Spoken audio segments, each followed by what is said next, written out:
Assalamualaikum warahmatullahi wabarakatuh. Pemirsa apa kabar? Senang sekali Farah Pumtas yang akan bersama Anda dalam program talk show Adikarya Parlemen. Dan tentu saja sekali lagi saya ingatkan, jangan lupa ingat pesan Ibu agar Anda memakai masker dimanapun Anda berada. Kali ini pemirsa saya sudah berada di salah satu hotel di Purwakarta dan di samping saya sudah ada Bapak Syahril SEM Ipol. Ini selaku anggota Komisi 1 DPRD Provinsi Jawa Barat. Saya akan berbincang terkait dengan kinerja ataupun juga refleksi 2020-2021 bersama beliau. Apa kabar Pak? Assalamualaikum. Waalaikumsalam. Terima kasih. Salam, sehat ya, Pak, ya? selamat sore. Sehat selalu. Oke, ini terkait dengan refleksi Pak kinerja dari Bapak selaku anggota DPRD Provinsi Jawa Barat periode 2020. Yang ingin saya tahu apa saja sih Pak yang sudah dikerjakan Bapak di tahun 2020 ini? Ini tahun yang penuh cobaan Pak katanya Pak. Ya silakan, seperti apa Pak? Baik, terima kasih. Alhamdulillah ini periode kalinya saya yang ketiga di DPRD Provinsi Jawa Barat dan masih tetap di Komisi 1 dan alhamdulillah untuk yang sudah kita perbuat di Komisi 1 ini ada yang terakhir ini ada pembahasan usulan persetujuan CDOB yaitu usulan daerah pemekaran, terus terkait pembahasan pengembangan desa APBD 2021, APBD perubahan 2020 dan P2 APBD 2019, terus LKPJ Gubernur tahun 2019, terus Tatip DPRD, yang berikutnya kajian terkait aset dan audiensi terkait aset Pemprov di Gunung Sembung dan TAP Gubernur, permohonan hibah lahan Pemprov oleh Bupati Sumedang. Ini yang sudah kami lakukan di Komisi 1 selama setahun ini. Oke. Ini kan dengan adanya pandemi COVID-19 kali ini Pak, banyak sekali program-program dari dari DPRD Provinsi Jawa Barat yang memang cukup terpending Mbak atau juga terganggu. Ini seperti apa Pak tanggapannya? Ya, memang pada saat ini Pemprov sendiri fokus terhadap penanganan COVID ya, terutama terhadap pandemi di Jawa Barat yang memang tingkat ininya cukup tinggi dan memang pemerintah Provinsi Jawa Barat cukup tanggap dalam mengatasi pandemi COVID ini dan memang berangsur-angsur agak turun walaupun ada 1-2 kabupaten kota memang yang masih zona merah dan juga itu terkait dalam pilkada ya. Nah itu yang memang menjadi perhatian kami di DPRD agar ini bisa terkendali oleh Satgas Covid Jawa Barat tentunya supaya ini menjadi zona aman bagi pelaksanaan kegiatan masyarakat dan pilkada serentak nantinya. Oke. Adakah program-program Pak yang memang sudah dilakukan oleh Komisi 1 baik di provinsi maupun juga di dapil-dapil masing-masing untuk benar-benar bisa menangani pandemi COVID-19 ini Pak? Ya, ada seperti pemantauan dan evaluasi penanganan COVID itu sendiri. Dan juga ada saya juga di Satgas Covid DPR RI ya, tapi kita untuk di Jawa Barat dan kita ada membagi-bagikan alat alat medis dan baju hazmat tentunya, masker dan penunjang-penunjang pelaksana kesehatan di daerah-daerah. Oke. Bapak kalau misalnya melihat sendiri Pak di lapangan, Bapak kan pasti meninjau langsung seperti apa di lapangan ya Pak. Ini seperti apa bantuan yang memang sudah diberikan oleh pemerintah, baik itu pemerintah pusat, provinsi, ataupun juga kabupaten kota yang memang benar-benar apakah memang sudah benar-benar bisa menyentuh mungkin orang-orang yang memang terdampak dari pandemi ini Pak?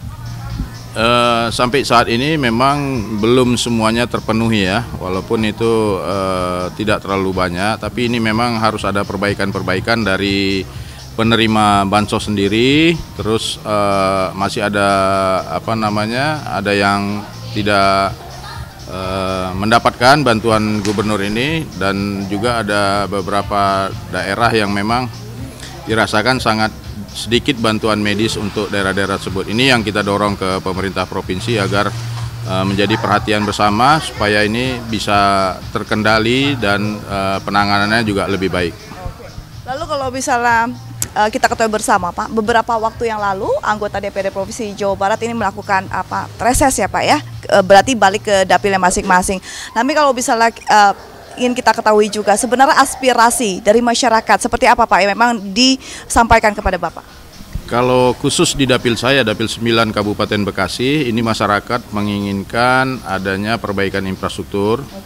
Terus karena di sana berbasis pertanian, masyarakat juga susah terhadap memperoleh pupuk buat pertaniannya, terus bibit. Nah itu menjadi perhatian aspirasi masyarakat di sana. Terus juga ada aspirasi rumah masa depan. Rumah masa depan ini adalah tempat di mana peristirahatan terakhir. Nah ini memang masih terkendala karena kita belum melihat komitmen dari Bupati sendiri untuk menyiapkan lahan pemakaman. Nah ini yang masih kurang dirasakan. Terus masih kurangnya fasilitas medis ya, baik itu puskesmas rawat inap dan untuk penanganan COVID. Karena ini harus ke RSUD yang memang masih dirasa cukup jauh karena Kabupaten Bekasi ini sangat luas. Gitu. Iya benar sekali. Lalu kalau misalnya kita lihat Pak, saat ini bukan hanya Indonesia ya Pak ya yang memang terkena dampak dari pandemi COVID-19, tapi seluruh dunia pun merasakan berbagai sektor. Kalau misalnya kita masuk ke Indonesia itu dari sekitar Maret ya Pak, kita baru merasakan bagaimana dampak COVID itu. Ini sudah mulai mengenai berbagai sektor yang ada di Jawa Barat ini terkena sekali dampaknya. Kalau misalnya Bapak melihat seperti apa Pak? Apakah kita sudah mulai sudah terkena juga dampak ekonominya ke masyarakat Jawa Barat ini seperti apa Pak? Ya, terutama pelaku UMKM ini sangat dirasakan mereka sangat terpukul dengan adanya pandemi COVID ini, di mana biasa mereka mendapatkan penghasilan yang cukup untuk memenuhi kebutuhannya. Sekarang ini hanya di bawah 50% hasil mereka ya tentunya. Nah ini yang kita carikan solusi, terutama dari bantuan pemerintah provinsi dan pusat tentunya. Dan ini ada pelatihan-pelatihan, mungkin penciptaan wirausaha baru dan peningkatan UMKM di seluruh kabupaten kota di Jawa Barat. Oke, jadi memang nantinya akan ada pembinaan ya Pak ya, yang dilakukan dan juga tentu saja didukung oleh DPRD Provinsi Jawa Barat sepenuhnya. Lalu akan ada event besar Pak yang akan kita hadapi bersama-sama ya, pemirsa, yaitu pada tanggal 9 Desember 2020 Pilkada serentak ya Pak akan dilakukan di seluruh Indonesia, dan tentu saja ada beberapa kabupaten kota yang ada di Provinsi Jawa Barat yang juga melaksanakannya. Kalau Bapak melihat sendiri selaku Bapak anggota Komisi 1 DPRD Provinsi Jawa Barat, sudah maksimalkah atau juga sudah siapkah gitu Provinsi Jawa Barat ini menyelenggarakan Pilkada serentak dalam situasi pandemi COVID-19 seperti ini Pak? Kalau sesuai dengan desjobnya ya, KPU sendiri, Bawaslu dan lain-lainnya, ini waktu kita survei ke kabupaten kota, 8 kabupaten kota, KPU dan jajarannya telah siap, baik itu penyediaan masker, penyediaan prasarana penunjang supaya pencegahan COVID ini sudah cukup kita nilai. Lalu bagaimana dengan pastinya akan ada kampanye ya Pak ya dilakukan, namun harus mengikuti protokol kesehatan yang memang telah ditentukan. Ini seperti apa Pak? Jadi mungkin ini tinggal inovasi aja ya dari paslon sendiri, bagaimana mereka mensiasatin kampanye terbukanya itu tidak memunculkan pandemi COVID ataupun klaster baru. Nah ini yang harus ditempuh atau inovasi-inovasi yang dilakukan oleh paslon tersebut.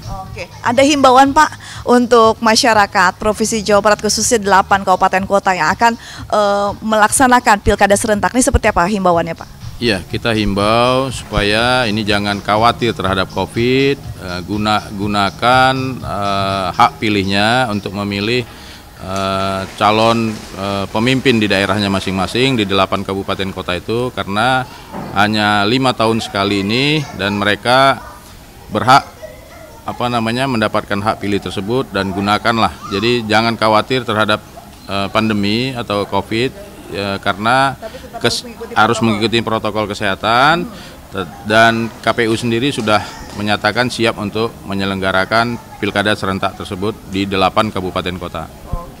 Apakah nanti pada tanggal 9 Bapak juga akan turut mengawasi Pak selaku anggota Komisi 1 mengawasi bagaimana jalannya pilkada serentak di 8 kabupaten kota? Biasanya kita ditugaskan nanti dibagi dapil yang melakukan pemilihan bupati dan wali kota tersebut. Kita ditugaskan biasanya. Oke.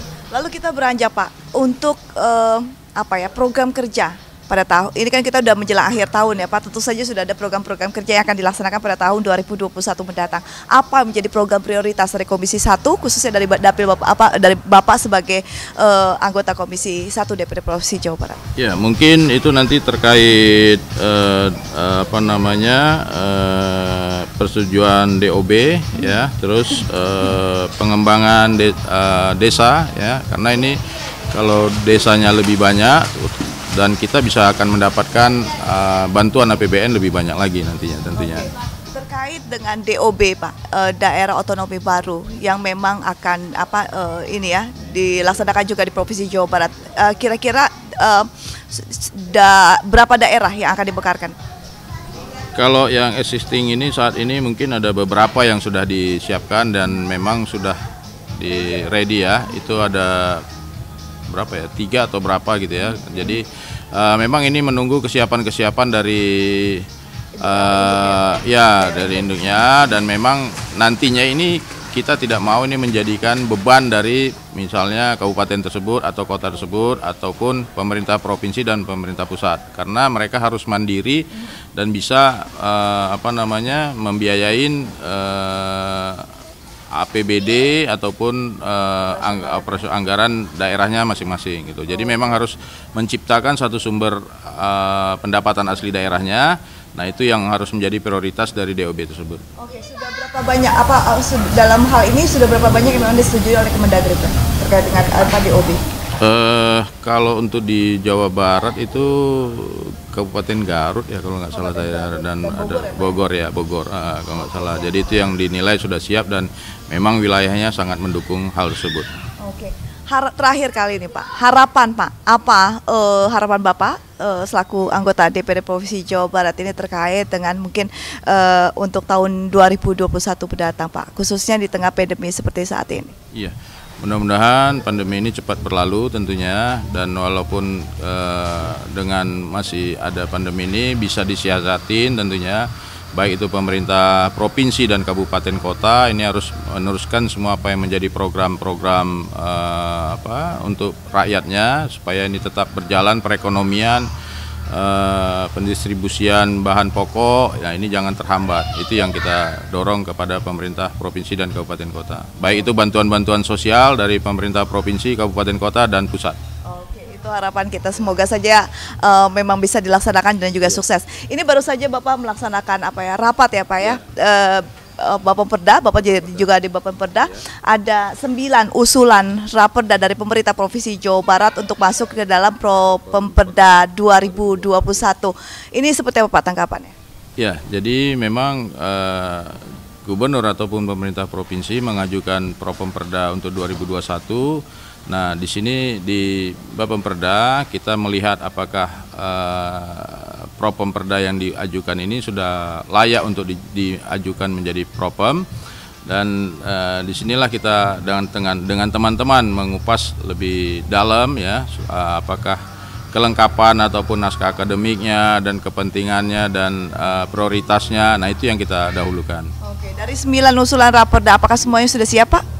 Ada beberapa yang sudah siap dan ada yang beberapa yang belum. Jadi nanti kita kategorikan, ada yang menjadi prioritas 1, prioritas 2, dan prioritas 3, menyesuaikan dengan existing ataupun kesiapan dari pengusul masing-masing OPD ataupun BUMD yang mengajukan Propem ini kepada gubernur dan kepada kita DPRD Provinsi Jawa Barat. Oke, silakan Pak. Terakhir kali ada yang sampaikan kepada masyarakat Jawa Barat Pak?